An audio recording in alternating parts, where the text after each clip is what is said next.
What's up, guys? Whiskers here. It's been a while. Very, very, very hot minute. Um, and there's some reasons. Whether or not I'll actually get around to making a video explaining why again. Like half the videos I go out of my way to make are explaining why I've been gone. But that's not what this one's about. This one's about, as you can tell by the title and the gameplay in the background, Apex Legends. I already know I'm like a week and a half late to this party, but I got some pretty cool stuff I want to say, and I think I'm feeling pretty good about it. So I figured it's best to just get this out sooner rather than later, so it's just always there. Because I feel like, especially after so much time has gone by, I'll be able to throw a lot more in, and you would be able to put it in on the first day or two. So let's get into it. So, as many of you may know by now, Apex Legends is made by Respawn Entertainment, under publishing by EA, and it takes place within the Titanfall universe, which we've had about 8 years to mess around with in Titanfall 1 and 2. So, the movement system and pretty much everything about it is just the Titanfall adaptation of the Source engine. Fucking love it. It's just been ported over and tweaked a little bit for Apex Legends. So, the movement, you got your staple things like extreme sliding, like Tony Hawk downhill slide jam, and you got no wall running, but there is minor wall climbing, which adds for amazing map movement because the map design it just suits it so well. But that's the next topic.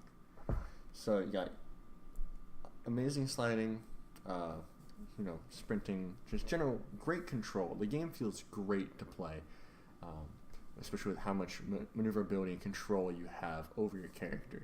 It also allows for a lot of, tech skill, and there's a much higher skill gap than you find in a game like Blackout with its movement. And the map design is coupled with this perfectly. My biggest thing that I noticed about this map that is so much more different than any other Battle Royale is that when you look at the map from top down, you realize that a lot of the parts of the map are like little arenas, which I get like in PUBG, like Pochinki is like its own little arena. But there's a lot of stuff that can go on outside of that where it's just one big like world that converges in different ways. But in Apex Legends, with the King's Canyon map, which is the only one that we have at launch, the canyon separates a lot of stuff so that there's predictable paths moving into areas and engagements. You can predict where people will be a lot more easily, and you'll be able to, in your engagements, where they'll start and how they'll start are a little more predictable, and it makes it so that you can't just have like a sniper moving across from 1,000 yards away sniping at you, which is kind of nice, comparatively to other games. As for innovation and improvements, like, oh my gosh, like you can tell, listening to what the developers have said, they've said things like how they've been playing Battle Royales since day one, like we have, and you can tell, like, the amount of detail and, like, how much they put the player first in this game is crazy. Like, the ping system is the biggest thing about this game for a lot of people. Like, this needs to be in every Battle Royale, and that's completely true. I mean, it's like if they took the ping system from Siege and just made it better. It's basically what they did, and they put it in the Battle Royale. It is so great for communication. It makes solo queuing fun and easy because everyone can just press freaking F and just mark things, and it's pretty cool. It allows for like more fluid gameplay. It allows for you to make callouts without having to use a mic, which is awesome. And then you get into things like sorry, blanking a little bit. Yeah, it wouldn't be a video if I didn't just go on some sort of tangent or lose my train of thought. But I do this. This is the first time I've ever split my takes. Let's get back on track. And as for improvements, like, I love again, going back to the map design, they've made a static map, which one of the big things I hate about Fortnite is the building. I hate the building, but Fortnite has building, and the map is made by the players, which is cool in its own right. But when you have such a high mobility shooter, giving the maps, making the map static, it allows for so much more creativity and again predictability in some things, like different things that you can do, and like when you go in your day, like, all right, this is how I'm gonna play things out. Like you make plans in your head, but there's so much more depth within a standard game like PUBG because of the enhanced mobility that you have. And then of course you have innovations like respawning. That is honestly, it's one of the coolest things ever. I've won games where in PUBG I would have quit after the first 5 seconds, not 5 seconds, after the first minute, because 2 people get downed, my squad mate carries our asses and he's able to clean up the squads. But in a game like PUBG or Fortnite, it's like, well, we just gotta restart. But in Apex Legends, you can just go pick up their banners and respawn them, and that's awesome. On top of things like being able to transfer attachments immediately, that is the biggest hassle in the world in Blackout. It's a lot less of a problem in PUBG, but it's still a pretty big one, just because of the speed of looting you can have in PUBG. But in Blackout, especially, like, when you try and change guns, it's a process, especially with a controller. It's fucking insane. But in this game, the progression of loot is not so much based on your updating guns as much as it is based on just upgrading your gun through getting better attachments from them. So let's bring us to the loot. So the guns are most all of them actually. Yeah, most all of them except for things like I think the Peacekeeper and the Triple Take. The Triple Take is just an adaptation of the Double Take and things like that. Just basically slight upgrades from the Titanfall games. And I mean, which is nice as someone who loved Titanfall 2 and Titanfall 1, being able to recognize those things is pretty awesome. But with the way the guns work is all the guns on the base are pretty good, but they are still pretty weak. The big thing is the ammo economy. Like starting weapons magazine size is pretty low, like 18 rounds, which compared to any other shooter, which usually has 30 to 40, that's a pretty big jump. But you can tell when you start getting your first 1v1 engagements how finely tuned it is around how if you get better armor, then you need to match that with better attachments, and how on the R99s, for example, you can pump a full magazine in someone who has no shields, and it'll drop them easy, and without any upgrades at all. But as soon as they start putting on, say, a purple shield, having a purple magazine will keep you at that level. Otherwise, you'll be caught reloading and such, which kind of sucks to have that dependence on loot.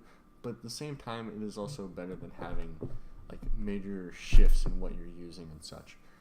And that's not to say that having the loot system be this way is bad, because honestly I think it's great, because there's nothing that makes or break. There's no big deal weapons like getting a suppressor or anything like that. There's no game breaking things. So it allows for A, more easily balanced things, and B, it allows for a more balanced progression throughout the game, where as you're getting farther and farther into the game, you're going to get better and better loot through your engagements and through just being able to get more loot.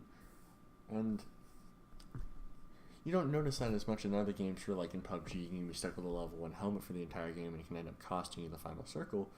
But in Apex Legends, you definitely notice the progression of loot, of how your opponents you'll start seeing gray armor in the beginning, then blue armor, then purple armor, and God forbid legendary armor, things like that. You'll notice that progression. So the time to kill is very tightly balanced, which is just, again, amazing game design.